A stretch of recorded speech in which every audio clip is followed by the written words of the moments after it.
اللہ الرحمن الرحیم۔ نظر بد، حدیث میں ہے رسول خدا صلی اللہ علیہ وآلہ وسلم نے فرمایا، نظر بد آدمی کو قبر تک اور اونٹ کو دیگ تک پہنچا دیتی ہے۔ رسول خدا صلی اللہ علیہ وآلہ وسلم نے فرمایا، العین حق، آنکھ کی تاثیر صحیح ہے، یعنی نظر بد برحق ہے، یعنی نظر بد ہو سکتی ہے۔ اور امام حسن علیہ السلام سے روایت ہے کہ نظر بد کی تاثیر روکنے کے لیے یہ آیا پڑھیں یا لکھ کر گلے میں لٹکائیں یا لکھ کر گھر میں کسی دیوار کے ساتھ لٹکائیں تو نظر بد کے برے اثرات زائل ہو جائیں گے۔ آیت سورہ قلم آیت نمبر 51 اور 52 میں پروردگار عالم ارشاد فرما رہا ہے، وَإِنْ يَكَادُ الَّذِينَ كَفَرُوا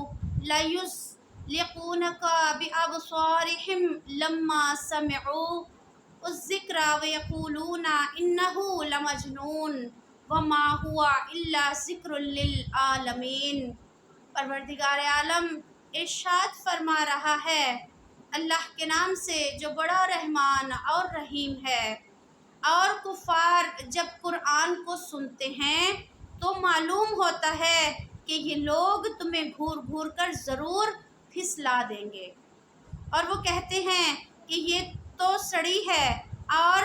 یہ قرآن تو سارے جہان کے لیے نصیحت ہے۔ اسی طرح امام جعفر صادق علیہ السلام نے اس آیہ کی جب تفسیر بیان کی، وَلَوْلَا إِذْ دَخَلْتَ جَنَّتَكَ قُلْتَ مَا شَاءَ اللَّهُ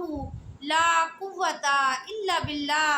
تب آپ نے اس آیہ کی تفسیر کے ضمن میں ارشاد فرمایا کہ جس کسی کو بھی نظر بد کا خوف ہو وہ 3 مرتبہ اس آیہ کی تلاوت کرے اور دم کرے، مطلوبہ شخص پر یا خود پر دم کرے یا بچے پر جس کو بھی نظر بد کی شکایت ہے، یا لکھ کر گلے پہ لٹکائے تو نظر بد کے اثرات زائل ہو جائیں گے۔ اور پھر فرمایا، ماشاء اللہ لا حول ولا قوۃ الا باللہ العلی العظیم، جو اللہ چاہے نہیں کوئی قوت اور نہ کوئی طاقت ماں سوائے اللہ کے بلندتر صاحب عظمت کے۔ یہ آیت اگر پڑھے 3 مرتبہ یا لکھ کر لٹکائے گلے میں یا دیوار میں تو پروردگار عالم کے فضل و کرم سے نظر بد کے اثرات زائل ہوتے جائیں گے۔ اسی طرح ایک اور آیت کہ جس کے ذریعے سے نظر بد یا جادو کا اثر ختم ہو جائے گا،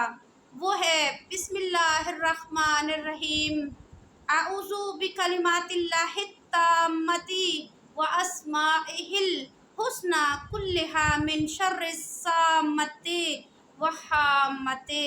ومن شر عین لامۃ ومن شر حاسد اذا حسد، یعنی اللہ کے نام سے جو رحمان اور رحیم ہے، میں پناہ مانگتا ہوں اللہ کے تمام کلمات کے ذریعے سے اور اس کے تمام اسماء حسنی کے ذریعے زہریلے حیوانات کے شر اور ضرر سے،